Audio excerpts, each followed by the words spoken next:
So today on Learning Unboxed, we have a special treat because we are going back to one of my old stomping grounds to have a conversation about wicked crazy innovation that's happening in what I believe to be one of the most beautiful places on Earth. And so with that, we'll just jump right in because we're going to have a conversation about the Palouse Prairie School.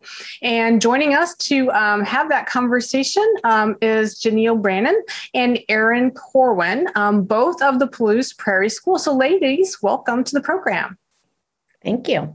Thanks for having us. Absolutely. So just to set a little bit of context for our listeners, for folks, Jeneille is the executive director of the Palouse Prairie School, and just really, really high level. The Palouse Prairie School is an accredited EL education school, which is formerly known as Expeditionary Learning, which we've talked about on this program before for those who might be familiar with the Expeditionary Learning ideology. And through that, the school believes that when students and teachers are engaged in work that is challenging, adventurous, and meaningful, learning and achievement can flourish. So Jeneille, I'm sorry, my apologies. Welcome to the program. Thank you so much. Happy to be here. Absolutely. And joining the program as well is Erin Corwine. And Erin, actually, I love the bio that came over for Erin because it basically says, I've done just about everything that one could do at this school over the 10 years of time that she has been there. She has been an intervention teacher, a kindergarten teacher, middle school math teacher, data and assessment coordinator, and most recently, a teaching and learning specialist. So Erin, welcome to the program as well. Thanks. All right. So ladies, let's get started with the really sort of high level sort of components, I guess, if you will. So Jeneille, I would really like you to sort of share with our listeners who come from all over the world, set the context. So what the heck is the Palouse Prairie School and why was it necessary? Well, we were founded in 2009 by a group of parents that really wanted this specific model of education in our area. I think that was a focus because their own children weren't being very successful in the traditional setting. And so we had one member in particular that saw it through the 5 years of trying to get this school in place. I was one of the founding teachers in 2009, so I did help start the school. But there was just this intention of providing this specific model of education, this expeditionary learning model, which is now known as an EL education school, with really this focus of providing students this like real world experience in learning content. So our school is really grounded in project-based learning, developing character, and providing some outdoor learning experiences that also support their character development. So that was the reason why it was originally founded, is just individuals needing that in this area. I would say that all the schools in the area are really good, considering that we're near two universities within 9 miles of each other. So I feel like the Palouse in general provides good education, but I think that in general, this specific model was desired by families. And since 2009, we started out with a K-4 program, and now we're at a K-8 program with 190 students. Wow. So all of that took place after I left the Palouse. So the Palouse Prairie School didn't exist at all when I was there. I got my PhD from the University of Idaho. So that's my connection for our listeners to the conversation that we're having. Is it's a part of the world that is just absolutely amazing. So Erin, let's talk about that just a little bit, right? Because of the fact that this is an EL school, and for our listeners who've heard us talk about expeditionary learning before, place to some extent really, really matters. And it lends itself to the type of education that's possible in a place that can be fully immersive for students. And in particular, the Palouse really sort of personifies that. So let's talk about that just a little bit and share with our listeners why this particular place as it relates to this school. Gosh, that's a great question. So I think Jeneille kind of touched on a little bit of that in that we're a university town. And so I think there is a lot of ideas and ideologies and philosophies coming into our community that maybe wouldn't be typical for a rural Idaho environment. So I think we have this kind of beautiful synergy between a really invigorating natural landscape, the university and all the culture there, and then just a really thriving community. I mean, you said it before when we were chatting, it's a place that people want to stay because there is such a strong sense of community here and a sense that that individuals have agency and that we can be change makers and make our little part of the world a better place to be. And I think that feeling is just everywhere in our school. And so I think it's kind of this gift from Moscow that then we get to give back to Moscow because our students are so engaged in what's happening in our local community and supporting what's happening here too. Yeah, absolutely. And so Jeneille, let's talk a little bit about that component around the fact that Moscow is really unique. And you mentioned it because there's two universities within 9 miles of each other. And even back when I was a student there, I mean, that was one of those components that you could feel in the community every day, right? You could sort of feel the push and pull, the wonderful pieces as well as the perplexing pieces tied to the fact that most university communities, it's singular, or maybe in urban areas where you've got multiples. But the reality is in rural settings, the communities that have universities in them, the university takes up a lot of the identity of a community. And yet in Moscow, you are so close to Pullman, 9 miles, that what that means is you've got this interesting dichotomy. And I'm curious, as much as anything else, about sort of how does that play in as it relates to sort of some of the early structures of the schools and the families that got involved, because presumably, even though your families, I assume, live in Idaho for a variety of reasons, actually physically live there, but their families work in multiple ecosystems, live and work in multiple ecosystems. How does that play out as it relates to some of the decision making early on for the school? Similar to what Erin was saying, we had a lot of professors really focused on starting this school. So that original board that started Palouse Prairie were from Washington State University and University of Idaho, with a deep level of knowledge related to education and this vision for what this school could be. And several of those members stayed on that board over time to help support the school. They did all of the hiring related, the initial hires for the school, and the director. So I felt like because we have that depth of knowledge from the universities, that actually helped develop the school and the vision and the research behind what this model could become. And, being a charter school in the state of Idaho, I think that they also understood that we were providing a model of education that not just for students that live in Moscow, but also for students that live anywhere in the state of Idaho. So we have a diverse population of students in some ways coming from other rural towns nearby. So students are commuting to the school? Yeah. Yeah. Okay. Just out of curiosity, what's the greatest distance that a student commutes? I would say probably 20 miles. Okay. All right. So it's not insignificant for families that are making the choice for their children to attend the school. Yeah.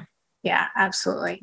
So Erin, share a little bit with our listeners, since you've had so many different roles in the school, which I love, and share with just a little bit with our listeners, sort of the expeditionary learning model, right? So we've talked about it on the program, but listeners don't always listen to every episode. Wish they did. So just sort of set the stage for what that is. What does that mean, and why, in particular, was that chosen? Mm-hmm. So expeditionary learning, it's now EL, same idea, but a shift in name. I mean, it was originally born out of a partnership between Harvard School of Ed and Outward Bound. So at its roots, it has, I guess the Outward Bound piece is just these like really powerful components of agency, self-directed learning, connecting with the natural world. The idea of like this primacy of self-discovery, that unless you're put in challenging situations, you don't really know what you're capable of. And then, so it's like, that's part of the foundation. And then I feel like that Harvard piece is like, what are the best practices in education based on the research, and how can we translate that research into something that's really actionable for teachers? So I feel like that's sort of the roots of what expeditionary learning is. And now the EL framework exists at over 200 schools in the US. And our school is one of 38 in that network that's credentialed, meaning that we are sort of implementing the model at a high level and could be seen sort of as a mentor for other schools. And the focus, the kind of the current focus or framework for thinking about how to kind of keep the roots of expeditionary learning as we sort of move forward in the world is this looking at 3 dimensions of student achievement, and naming that the mastery of knowledge and skills is a really important component to a student's education, but it's not the only important component. And that character development, both in terms of how students relate to each other and how they show up as learners every day, and also the sort of the creation of meaningful, high quality, authentic work are just as important as mastery of knowledge and skills. And I think that piece of expeditionary learning, or EL, is what really drew me to the school. And I think is what drew those, like that founding group of board members to this model, because it kind of leveled out this idea of character as an afterthought, or like authentic work as an afterthought. And really we need to, teach kids reading and writing and mathematics. And it said, actually, that's important, but these other things are just as important. And here's a way to do that in the classroom instead of just saying like, we believe in it. So I think the EL network really supports at school in providing the translation from the philosophy into what's happening day to day in classrooms. Absolutely. And we work with at PAST a number of different EL schools over the years. And it's one of the pieces that I really, really like the most about it is the fact that it does, in fact, recognize that we can take all those components of the environment in which the school is in, the people that can become involved in it, and we can really enmesh those in such a way that we lend importance across all of the learning aspects. I really have always appreciated that component of the work. So Jeneille, talk to me a little bit about how you ensure teachers who come to the school, and granted, all schools have very rigorous hiring processes and you're vetting people, but once folks get there, especially to school settings that are not the norm, and I want to preface this just a little bit, and we'll probably circle around this 2 or 3 times, right? That are not the norm of how teacher prep programs prepare teachers to come in and be part of a school environment. That is often one of the things that I hear the most coming out of innovative school experiences is that, we have to do a fair amount of work, even with really highly qualified candidates, to ensure that they can hit the ground running and understand all those pillars that Erin was just talking about, and that they not just use them, but that they foundationally and fundamentally believe them as well. How do you do that? How do you ensure that culture, if you will, amongst your educators? Well, you started with first, kind of already named it. I do have a really rigorous hiring process that's been developed over time to make sure that we're finding the right candidate to integrate into our school. And even if you are a highly experienced teacher, once you enter into an EL school, in any EL school across the nation, it can be really, really challenging and overwhelming to understand this model and also understand how to implement it right away. So, I mean, first and foremost, we try to build a really safe staff culture, like a really connected culture where teachers feel comfortable to ask for help, that they feel supported by their colleagues. And we're refining it every year to make it feel more supportive. It's part of the reason why Erin's position is in place, which is new to us this year. But we start with a lot of professional development, both offsite and onsite. So I'll try to send new staff members to EL conferences. So we invest probably close to $5,000 to $10,000 of initial investment for professional development for our new staff.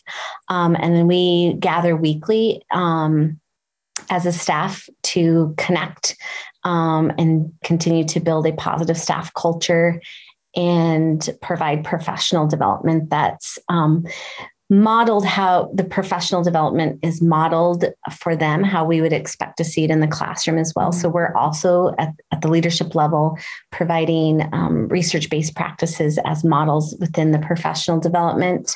We have teacher mentoring. So we've assigned teachers to work with those new staff members to provide additional support. Am I missing anything, Erin? I guess I just reiterate the intention and the time that's put into helping new staff and really all staff continue to connect with each other as professionals, as learners, as people. And that means really intentional space for that. So when Jeneille talks about our weekly meetings, our weekly professional development meetings, it's not just like we sit down and then we're into content, right? Like we are taking time to have our own crew meeting as a staff crew to connect with each other, to build our own understanding of sort of where we can grow in our own character, and then reflect on how it's all going. And I think Jeneille's commitment to creating this space for that for teachers and for all of our staff is what really supports new staff feeling okay to say, I need help, or this isn't making sense to me, or like, what is this new acronym that I've never heard before?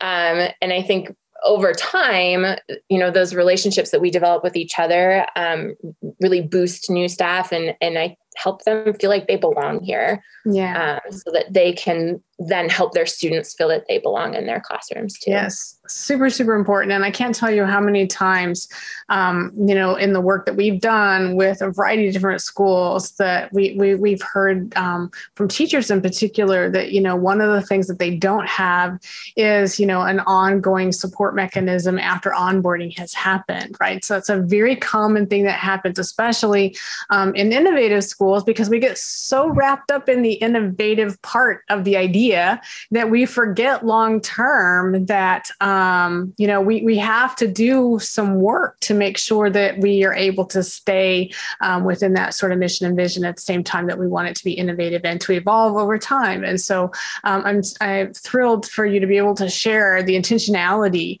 of the way that you're doing that. I certainly appreciate both, the time, effort, and thought from a resource standpoint in terms of that onboarding process, because it's critically important.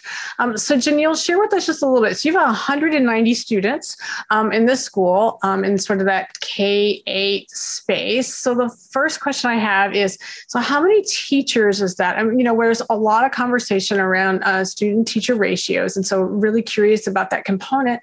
And then the other piece that I'm also curious about, because I know our listeners are like, okay, so what's next? Is there an aspiration for a high school, or what happens to the kids who as they finish 8th grade, where do they go within the ecosystem that is the Palouse? Yeah, so we have I have about 22 staff members that I oversee at the school, and we have, I think, 12 teachers that in certified positions. So we have one teacher per grade. And I would say that no, there's no aspirations for a high school. we get asked that a lot. Sure. Because there's a small population that would really love to see this model at the high school level. However, what we've noticed as educators, though, because we have one class per grade, that by the time that they're in 8th grade, we actually think it's really good for them to move on into that kind of, like, as you name it, a larger ecosystem. And we try to intentionally support that transition for those students because they become so tightly knit and are very much like a family as by the time that they leave. And we do think it's a really good experience for them to kind of expand their wings a little bit. Kind of like sending your own kids off to college. It's time for you to go on and try something else now. Yeah. Nothing wrong with that. Yeah. What's so special, though, is when they do enter high school, because they're so highly connected, they support each other so incredibly well at the high school level and beyond. And I just find that, like, so fascinating that they've built such strong relationships here that even during their, like, challenging times, they may not be in the same, like, friend group later when they're in the high school, but they can lean on each other at any point in time for support. And they do that quite often. That's fabulous because that is not something that I hear people talk about all the time. So I'm just thrilled to hear that you've been so successful in teaching these children, how to navigate relationships and how community matters, that it translates into what can be a really, really tough time in a kid's life. So many things are changing, their bodies, their experiences, as they're growing up. And it's everything from learning to drive and dating and so on. And the list is pretty long, right? And so it's a difficult time to navigate under the best of circumstances. And certainly, having your peeps, if you will, to be able to be there and stand by your side is incredibly, incredibly meaningful. So I can't say enough to applaud you for working so hard to ensure that that's happening. That's fabulous.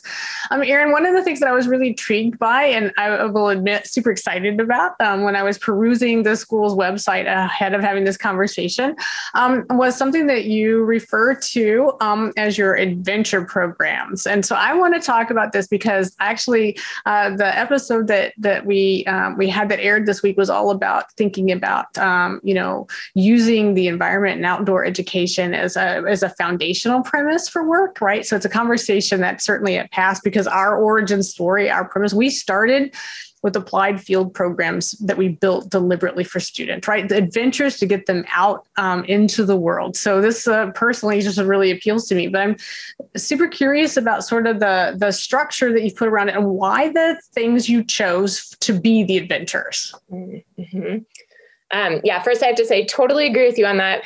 Part of my background is in environmental and place-based education. And I just feel like there's so much power in getting kids outside and putting them in a new environment, and getting to see, different kids show up in different ways. But our adventure program is something that we are super proud of. And I think, like a lot of things in a small sort of scrappy charter school, sort of evolved authentically. And then later on, we sort of put more sort of system and structure in place. But the idea is that our students K-8 have scaffolded outdoor education experiences throughout their time here. So for kindergartners, that might look like a winter half-day hike in our local arboretum, with a conversation about, what does it mean to be resilient when you're outside and you're feeling a little bit chilly. And so then by 3rd or 4th grade, they've got snowshoes and we're going for day-long hikes. And by the time they get to middle school, they're trying on downhill skiing, and they've built up this skill set on how to be outside and enjoy themselves in the winter months. So that's sort of one thread of our adventure program is scaffolding, building outdoor skills.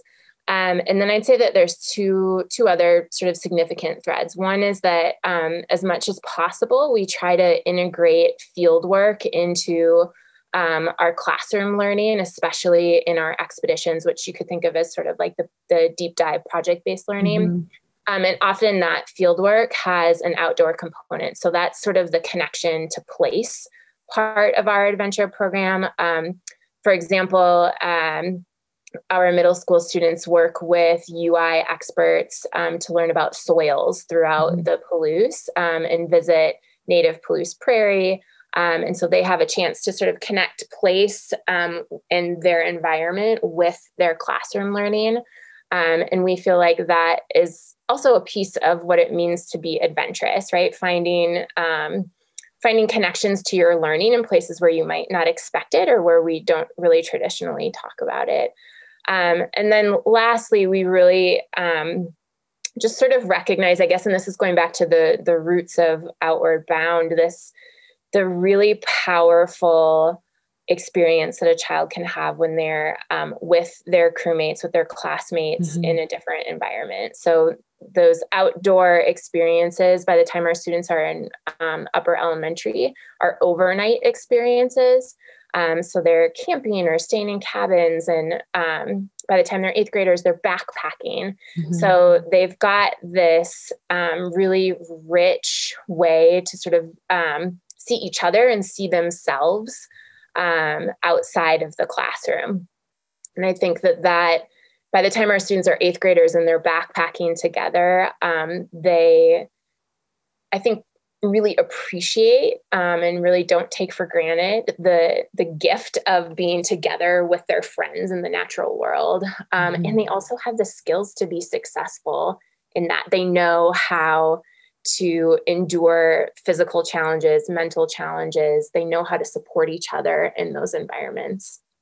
Yeah, that's fabulous because there's nothing quite like getting kids outside. And I love the fact that you're able to integrate, some of the components that are coming out of the University of Idaho. And I assume even sometimes the University of Washington as well, and tapping into those subject matter experts that are going to be sort of beyond the norm, if you will, that students in a traditional classroom setting might have the opportunity to spend some time with. So something beyond just show and tell. I love the fact that you're talking about having these students actually work on a project, meet these professionals and sort of become immersed in whatever that body of work happens to be. That's absolutely fabulous. And kids will remember that. My kids, my older 2 kids grew up in Bozeman, Montana, and they remember all the outside stuff they did, all the research they did tied to the university and the different components to that. And it is incredibly meaningful. So I would be remiss if I didn't ask 2 final questions of both of you ladies. So the first one is, and either one of you feel free to jump in and answer. Even though we are hoping that we are on at least a downward sort of trajectory, if you will, from the intensity of being immersed in a global pandemic, people around the world are really, really curious about how these innovative school programs that we're talking about sort of navigate something that was so incredibly hard on everybody. So what adjustment did the school make to be able to continue what you're doing in the midst of the pandemic? I know everybody's like, No, our school was really unique in the region because we intentionally decided to go almost fully remote last year when we saw spikes in our local area, because what we wanted to do is get really good in one way of delivering the education. And we felt like trying to do both of like remote and in person, that teachers would be stretched in a way that didn't provide a high quality education. So our school intentionally chose to be remote with some ways of connecting with students outside. So I feel like what we spent our energy on is how do we deliver really engaging lessons remotely.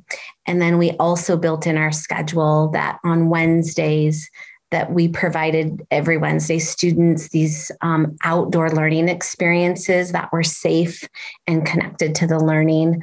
Our middle school teachers provided learning in a greenhouse with heaters. So we really tried to stay true to our model with kind of those outdoor experiences, a rigorous, joyful learning. We did lots of porch visits with students. So we put some intention behind how we could stay true to our model in the pandemic. Yeah, I really love that. In particular, I appreciate the recognition of how hard hybrid would be on your staff, right? And whether it's your teaching faculty or your support staff, the reality, and I've heard this over and over again from all the different places I've spoken with, or the schools that we work with, the hybrid approach was exhausting. And I love the fact that you recognize and were able to acknowledge that right up front and to make your pivots appropriately. So bravo for being able to figure that out. I'm sure it wasn't easy within the ecosystem of what the other schools were doing. In many ways, there's a lot of pressure to conform, but nonetheless, an important choice. So my final question is, what next, right? So what do you envision? And it doesn't have to be any secret, sauce sort of pieces, but as you sort of think about the work that you're doing, you're engaging in this academic year, which are you remote? I guess I should ask that question. Are you remote this year as well, or are you back in person in school this year? Yeah, we're fully in person currently. In person. Okay, yay. Hopefully everything holds and everybody's able to continue to do that.